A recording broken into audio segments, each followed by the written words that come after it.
ओम श्री गुरुवे नमः। ओम श्री गुरुवे नमः। ओम श्री गुरुवे नमः। आप सभी मित्रों का आज की चर्चा में अवेकनिंग इनर सेल्फ चैनल पर मैं स्वागत करता हूं। आदरणीय मित्रों, जैसा कि आप जानते हैं, इस चैनल पर हम विज्ञान भैरव तंत्र की एक सीरीज चला रहे हैं। उस सीरीज के 21 नंबर सूत्र पर आज हम चर्चा करने जा रहे हैं। भगवान भैरव ने माता भैरवी को 112 ध्यान के सूत्र बताए हैं, जिसमें हम 20 सूत्रों पर अभी तक चर्चा कर चुके हैं। 21वें सूत्र पर आज चर्चा करेंगे और जैसे जैसे अब हम आगे बढ़ेंगे, एक एक सूत्र अति सूक्ष्म और गहन होता चला जाएगा। पीछे 20वें सूत्र पर जो हमने चर्चा की है, उस 20वें सूत्र पर मैं 2 भाग में चर्चा किया हूं। भाग 1 और 2 दोनों ही भाग बहुत महत्वपूर्ण है। जिन मित्रों को साधना में रुचि है, उस एकत्व में प्रवेश करना है, उस एकत्व को जानना है, उस एक को जानना है जिससे यह सारी सृष्टि भासती है, उसको जानने की 20वें सूत्र की भाग 1 और 2 की जो चर्चा है बहुत महत्वपूर्ण है। भाग 2 में जो हम चर्चा किए हैं, उसमें तो मैंने अति सूक्ष्म विषय पर चर्चा करने की कोशिश की, जिस विषय को अमूमन कोई उठाने की हिम्मत या जरूरत नहीं करता। आदरणीय मित्रों, मैंने एक स्त्री और पुरुष के समागम में हमारे भीतर वह कौन सी ऊर्जा है जो कार्य करती है, और उस समय हम मन के और चेतना के तल पे कहाँ होते हैं, अपने उस चेतना और मन के तल पे होने की अवस्था को जानने का सूत्र बताया है। लेकिन चूंकि हमारा समाज वैसा है, जिस चीज में प्रत्येक व्यक्ति लिप्त है, ऐसे ऐसे कमेंट मुझे आए कि आपने क्या संभोग शब्द का उपयोग कर दिया, कितना अपवित्र शब्द का उपयोग कर दिया। कई मित्रों ने तो यहां तक कहा कि हम तो आपको बहुत ही महाज्ञानी सिद्ध पुरुष मानते थे, लेकिन आपने संभोग शब्द का उपयोग करके उस चर्चा में यह बता दिया कि आप अज्ञानी हैं, आप कुछ नहीं जानते हैं। आदरणीय मित्रों, सर्वप्रथम तो यह बात जान लेनी जरूरी है कि मैं विज्ञान भैरव तंत्र की सीरीज पर चर्चा कर रहा हूं, और विज्ञान भैरव तंत्र यिन और यांग ऊर्जा, पॉजिटिव और नेगेटिव 2 प्रकार की जो ऊर्जा है, उसी ऊर्जा को समझने के सारे सूत्र हैं। भगवान भैरव माता भैरवी से कह रहे हैं, जो माता भैरवी स्वयं में यह समझ बैठी हैं कि मैं भैरव से अलग हूं, जो मेरे में शक्ति निहित है वो मेरी स्वयं की है, भैरव अलग हैं और मैं अलग हूं। भगवान भैरव माता भैरवी को यही बताने का प्रयास कर रहे हैं इन 112 विज्ञान भैरव तंत्र के सूत्रों में कि हे भैरवी, आपके भीतर जो शक्ति है, वह शक्ति भी आपकी नहीं है, वह शक्ति भी मेरी है। आपके भीतर मैं ही शक्ति रूप में अभिव्यक्त हो रहा हूं। आदरणीय मित्रों, भगवान भैरव को यदि हम जानने चलें तो भगवान भैरव एक शून्य अवस्था है। जैसा कि मैंने पिछली भी चर्चा में बताया था कि भगवान भैरव एक निराकार, निर्गुण, शून्य मात्र है। शून्य के अतिरिक्त भगवान भैरव का और कोई देखने का उपाय नहीं है। यदि आप भगवान भैरव के दर्शन करेंगे कभी भी, या कभी भी किसी ने किए हैं, जब भी कभी भी किसी ने भी भगवान शिव के या भगवान भैरव के, भगवान शिव और भगवान भैरव एक ही है, अलग अलग रूप है। तो जब भी किसी ने भगवान भैरव के दर्शन किए हैं, वह उनके शून्य आकार के ही दर्शन किए हैं, निराकार अवस्था के ही दर्शन किए हैं। क्योंकि माता भैरवी के माध्यम से भगवान भैरव की शक्ति सक्रिय है। प्रत्येक मनुष्य के भीतर भी भगवान भैरव की शक्ति सक्रिय है। जब हम कहते हैं, जब एक साधक कहता है कि मैं अपनी आत्मानुमुखी हो रहा हूं, जब आप किसी से बात करते हैं, हृदय पूर्वक बात करते हैं, आपका हाथ आपके हृदय पे जाता है, आपके हृदय के बीच जो एक ज्योतिर्मय बैठा है, जिसका कोई आकार नहीं है, आकार आपके शरीर का है, उस ज्योतिर्मय का कोई आकार नहीं है। उस ज्योतिर्मय की शक्ति हमारे शरीर में सक्रिय है। वह ज्योतिर्मय तो एक शून्य अवस्था है। जब एक साधक सारे क्रियाकलाप करते हुए, सभी सक्रिय विधियों का उपयोग करते हुए, चाहे वह मंत्र का उपयोग कर रहा हो, किसी भी प्रकार की साधना वह कर रहा हो, किसी भी पंथ संप्रदाय के माध्यम से साधना कर रहा हो, अंत में उसको मौन हो जाना पड़ता है, अंत में उसको शून्य हो जाना पड़ता है, अंत में उसको शांत हो जाना पड़ता है। उसी शांत मौन शून्य चित्त अवस्था में भगवान भैरव के उस शून्य रूप के दर्शन होते हैं। अब हमें भी यह कई बार गुमान हो जाता है कि यह शरीर मैं हूं। जिन्होंने भी इस शरीर को अपना होना समझ रखा है, उनको स्पष्ट नजर आता है कि मेरे हाथ हैं, मेरे हाथों में शक्ति है, मेरी आंखों में देखने की शक्ति है, मेरे कानों में सुनने की शक्ति है, मेरे नासा से सूंघने की शक्ति है, मुंह से स्वाद लेने की शक्ति है, भोजन को मैं डाइजेस्ट कर सकता हूं, मेरे शरीर में एक फैक्ट्री चल रही है निरंतर, मैं श्वास ले रहा हूं, मैं श्वास छोड़ रहा हूं। यह हमें भी ऐसा लग सकता है कि ये सारी शक्ति तो मेरी है।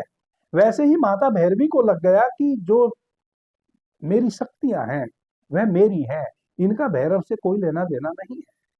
भगवान भैरव माता भैरवी को यही बताने का प्रयास कर रहे हैं कि ये आपके भीतर जो शक्ति निहित है वह मेरी ही है। जब आप मेरे उस लोक में प्रवेश करेंगे, उस शून्य अवस्था में प्रवेश करेंगे, तब आप अपनी सारी शक्ति उस समय खो चुके होंगे। आपका तब तक मिलन हो ही नहीं सकता जब तक आप इस बात को स्वीकार ना कर ले कि यह जितनी भी शक्ति आपके पास है वह सब मेरे द्वारा प्रदत्त है, यानी कि भगवान भैरव के द्वारा, भगवान शिव के द्वारा प्रदत्त है। कैसे माता भैरवी भैरव के उस शून्य लोक में प्रवेश करे, उस शून्य अवस्था के दर्शन करे, उस शून्य में माता भैरवी का एकाकार हो, यही तंत्र की 112 विधियां हैं। तो 20वें सूत्र में मैंने चर्चा की कि एक स्त्री और पुरुष संभोग की अवस्था में भी उस घटना को उपलब्ध हो सकते हैं, यदि वह अपने भीतर संवेदनशील हो। उस क्षण कि काम वासना मेरे भीतर कहां से उठी है और कौन है जो मेरे शरीर की इंद्रियों के माध्यम से काम वासना से तृप्त होना चाहता है, उसके प्रति यदि हम उन क्षणों में सजग हों तो हम उस शून्य अवस्था में प्रवेश कर सकते हैं, यानी कि हम भगवान भैरव के उस शून्य लोक में प्रवेश कर सकते हैं जो शक्ति के रूप में हमारे शरीर में विद्यमान है। वही हमारी आंखों से बाहर झांक रहा है, वही हमारी समस्त इंद्रियों के माध्यम से, जिस इंद्री का जो स्वभाव है उसके स्वभाव से उसका आनंद ले रहा है। उसके प्रति सजग होने का सबसे सरल रास्ता है, क्योंकि एक स्त्री और एक पुरुष के संयोग से ही मनुष्य का जन्म हुआ है, और उस संयोग की अवस्था में यदि हम एक एक संवेदना के प्रति भीतर संवेदनशील होकर जाने कि हमारे भीतर वह कौन है जो हमें किसी भी बात के लिए प्रेरित कर रहा है, उसमें हम एक क्षण में प्रवेश कर सकते हैं। लेकिन जितनी सहज और सरल बातें मनुष्य की ऐसी प्रवृत्ति हो गई है उसको समझ ही नहीं आती। सहज और सरल बात आप किसी को बताएं कि ऐसा करने से वैसा हो सकता है, अधिकांशतः आध्यात्मिक जो क्रियाकलाप हमारे हैं, आध्यात्मिक क्रियाकलापों के विषय में हम मान ही चुके हैं कि यह हमसे नहीं होगा, यह तो किसी ऋषि मनीषी महर्षि घर द्वार छोड़ने वाले किसी संत महात्मा के द्वारा ही संभव है। मैं एक गृहस्थ आदमी, भला मैं कैसे उस ईश्वर को जान सकता हूं, मैं कैसे उस भैरव को जान सकता हूं, मैं कैसे उस भैरव के उस शिव लोक में प्रवेश कर सकता हूं, यह हम सुनने के लिए भी तैयार नहीं है, मानने के लिए भी तैयार नहीं है। हालांकि हम सब कुछ शॉर्टकट में चाहते हैं, लेकिन वह हम क्या चाहते हैं, किसी की हम पे कृपा बरस जाए, किसी का हम पे आशीर्वाद बरस जाए, कोई हमें आशीर्वाद दे दे और हमारे भीतर घटना घट जाए। क्योंकि हमने मान लिया है कि साधना हमसे नहीं होगी, क्योंकि साधना तो दुरूह कार्य है, वह तो कठिन कार्य है, जबकि साधना सबसे सहज कार्य है। मैं पिछले 4 वर्षों से YouTube पर मेरा चैनल है, मैं पिछले 4 वर्षों से कह रहा हूं कि साधना ही एकमात्र परमपिता परमात्मा को पाना एकमात्र इस जगत में सबसे सरल कार्य है, सबसे दुरूह कार्य इस जगत में है सांसारिक जीवन को जीना, सबसे दुरूह कार्य है धन कमाना, एक परिवार चलाना। आप सभी सांसारिक भाई बहन जानते हैं कितना संघर्ष करना पड़ता है अपने सांसारिक जीवन को अच्छे से जीने के लिए। पग पग पे दूसरा कोई टांग खींचने के लिए तैयार बैठा है। बिल्कुल भी सरल नहीं है सांसारिकता में, किसी भी स्थिति में सफल होने के लिए बहुत संघर्ष करना पड़ता है, सहज बिल्कुल भी नहीं है। लेकिन परमात्मा को पाना इस दुनिया में सबसे ज्यादा सरल है। क्यों सरल है? क्योंकि परमात्मा को असल में कहीं भी खोजने नहीं जाना है। भगवान भैरव अपने सूत्रों में, विज्ञान भैरव तंत्र में, प्रत्येक 112 जो तंत्र की विधि है, प्रत्येक एक एक विधि में कह रहे हैं कि मैं तो तुम्हारे भीतर ही बसता हूं शून्य रूप में, और तुम्हारे भीतर जो शक्ति कार्य कर रही है वह मेरे बढ़े हुए हाथ है। आप उन बढ़ी हुई शक्तियों के माध्यम से मेरे में प्रवेश कर सकते हो। उसका एक रास्ता संभोग भी है, जो मैंने पिछले सूत्र में चर्चा की। सहज से सहज तरीके से भगवान भैरव को पाया जा सकता है। इस कारण से पाया जा सकता है क्योंकि उसको खोजने के लिए आपको किसी भी हवाई जहाज की जरूरत नहीं है, किसी भी व्हीकल की जरूरत नहीं है। उसके लिए तो जस्ट आपको आंख बंद करके अपने भीतर निहारने भर की जरूरत है, और कुछ भी नहीं करना है। लेकिन इतना सहज यदि मैं किसी को बताऊं तो कोई मानने को तैयार ही नहीं है। आदरणीय मित्रों, हमारा एक चैनल है बाबा जी कहो। मेरा आपसे निवेदन है, यदि आपको मेरी बातें अच्छी लगती हैं तो आप अधिक से अधिक उस चैनल को सब्सक्राइब करें, क्योंकि यह मेरा चैनल कभी भी बंद हो सकता है। क्योंकि पिछला जो 20वां सूत्र था भाग 2, उस पर जो मैंने बातें की तो मुझे अभी तक YouTube के 4-5 मेल आ चुके हैं। मुझे थंबनेल चेंज करना पड़ गया, मुझे अपने उस वीडियो का टाइटल चेंज करना पड़ गया 2 बार, 3 बार, 4 बार। इतने मेल मुझे YouTube से आ चुके हैं कि ऐसा थंबनेल आपने बना दिया, ऐसा टाइटल आपने क्यों दिया। संभोग साधना की जा सकती है, और कई मित्रों ने लानत मनानत की सो अलग।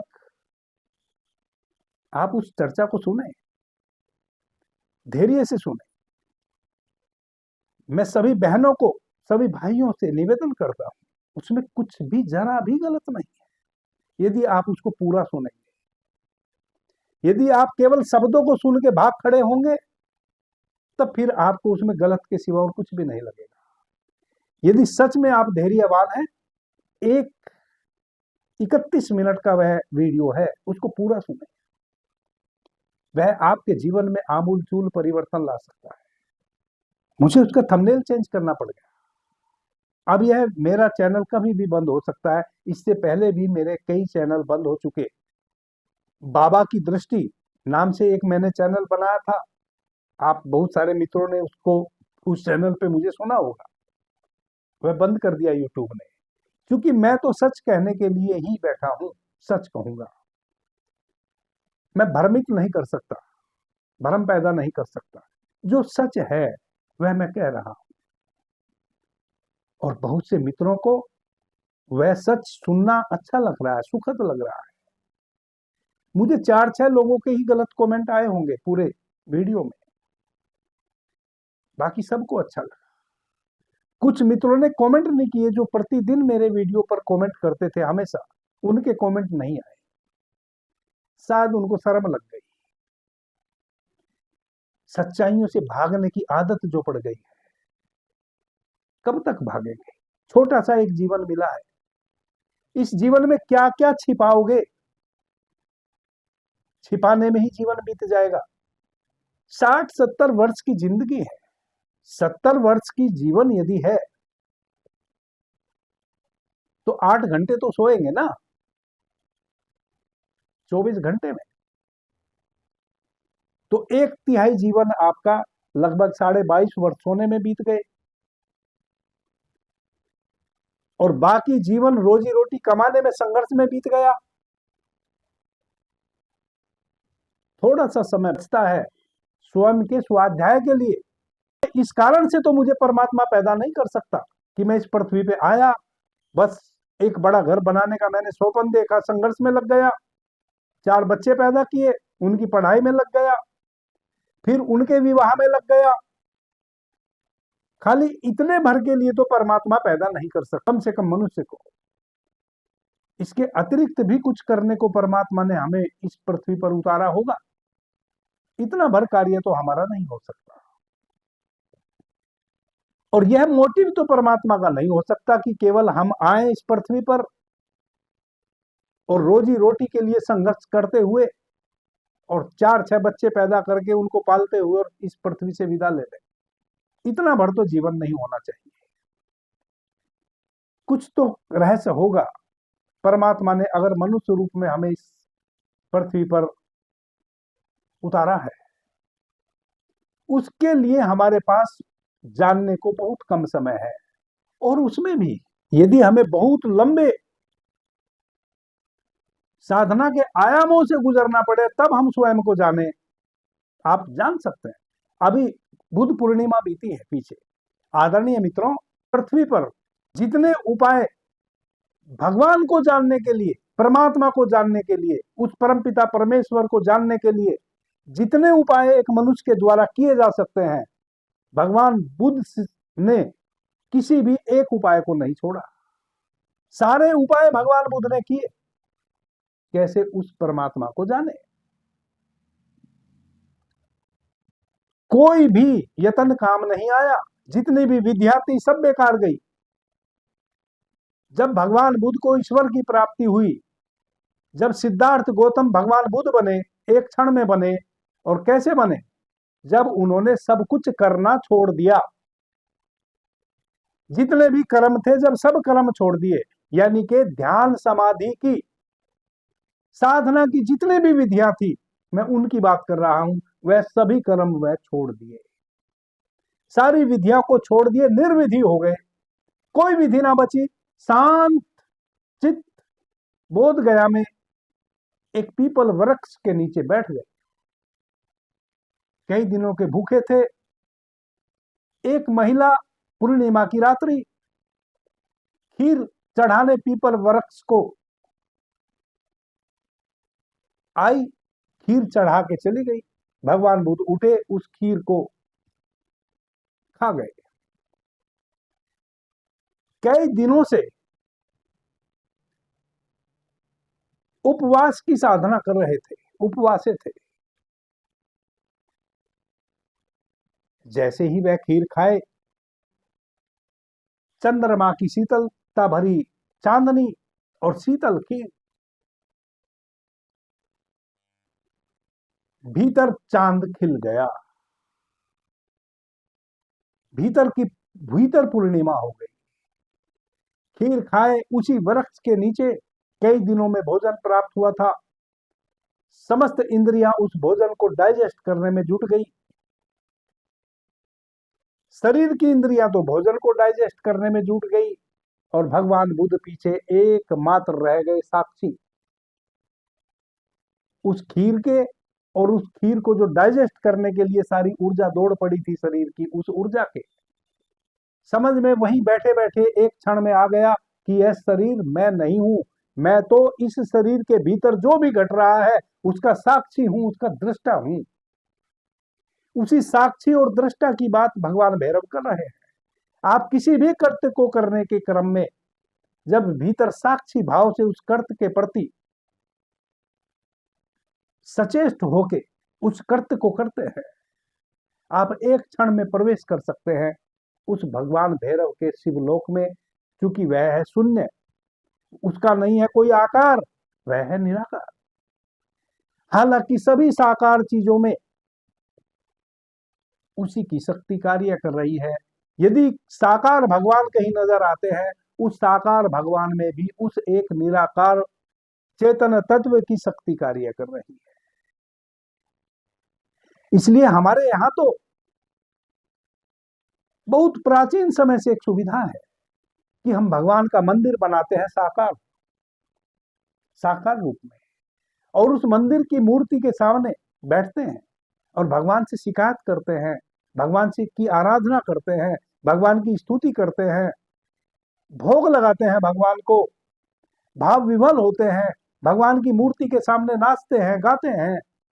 और एक समय आ जाता है जब सारा नाच गान सब कुछ बंद हो जाता है और हम साइलेंट हो जाते हैं, एकांत में बिल्कुल स्थिर हो जाते हैं, शांत हो जाते हैं, चित्त शांत, चित्त मौन हो जाते हैं। उस मौन शांत चित्त अवस्था में फिर हमें उस निराकार के भीतर दर्शन होते हैं।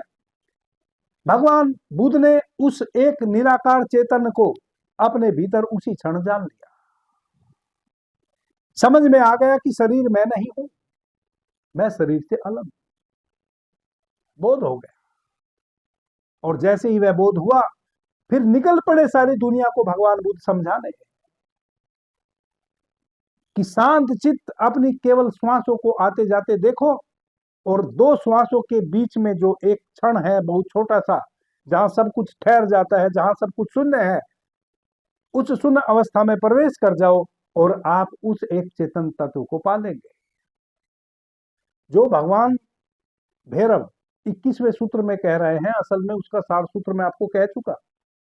कई मित्रों ने पिछली चर्चा में यह भी कहा है कि आप तथ्य की बात कीजिए, प्रवचन मत दीजिए। मैं आप सभी से निवेदन पूर्वक कहना चाहता हूं, मैं तो प्रवचन ही दूंगा। मेरे प्रवचन में से यदि आप कुछ निकाल सकें तो निकाल लें, वह आपकी जादूगरी है। मैं तो मेरे तरीके से ही बोलूंगा, मैं किसी की कॉपी नहीं कर सकता हूं और मैं आपके अनुसार कुछ बोल नहीं सकता हूं। मैं जो बोलने के लिए अपना चैनल बनाया हूं मैं वही बोलूंगा, इसके अतिरिक्त मैं और कुछ भी नहीं बोलूंगा। जो मैं बोल सकता हूं मैं वही बोलूंगा। मैंने अभी कहा कि यदि आपको मेरी बातें अच्छी लगती हैं तो अब तो आपके पास एक ऑप्शन है, आप मेरे दूसरे चैनल को सब्सक्राइब करें। यदि आपको मेरी बातें अच्छी लगती है, मैं तो वही बोलूंगा जो मैं बोलना चाहता हूं, आपकी अपेक्षा के अनुसार मैं नहीं बोलूंगा। इतना सत्य है कि जो मुझे अच्छे से सुन लेगा वह उसमें से सब कुछ पालेगा। और अलग अलग मानसिकता के लोग हैं, मेरी एक ही चर्चा में अनेकों प्रकार के संदेश होते हैं। जिसको जो संदेश रुचता है उसमें से वह निकाल लेता है और अपने रास्ते पे लगता है। अच्छा लगता है धन्यवाद बोल जाता है, नहीं तो बहुत लोग तो धन्यवाद तक बोलने की जहमत नहीं उठाते। मेरी बातचीत में उनको कुछ अच्छा लग गया, लिया, ग्रहण किया, पॉकेट में डाला और चल दिए, अपनी खोपड़ी में पेवस्त की और चल दिए। कोई परवाह नहीं मुझे, मैं तो उसी के लिए कार्य कर रहा हूं, किसी के भी कोई बात पल्ले पड़ जाए। तो मैं उन सभी मित्रों से निवेदन पूर्वक यह कहना चाहता हूं कि मैं आपकी अपेक्षाओं को पूरा करने के लिए जन्म ही नहीं लिया हूं। मैं तो मेरी बात बोलने के लिए ही हूं। जो मेरा अनुभव है, जो मैंने जाना है, वह मैं बांट रहा हूं। जिनके पल्ले बात पड़े वह मुझे सुने, जिनके ना पल्ले पड़े उन्होंने यदि सुना भी है और उनको कुछ उनका समय बर्बाद हुआ है, उसके लिए मैं क्षमा प्रार्थी हूं। लेकिन मैं आपकी अपेक्षाओं को पूरा नहीं करूंगा। अभी के लिए इतना ही। आपने मुझे ध्यान से, प्रेम से सुना, उससे मैं बहुत अनुग्रहित हूं। सभी मित्रों को मेरा प्रणाम, धन्यवाद। हर हर महादेव।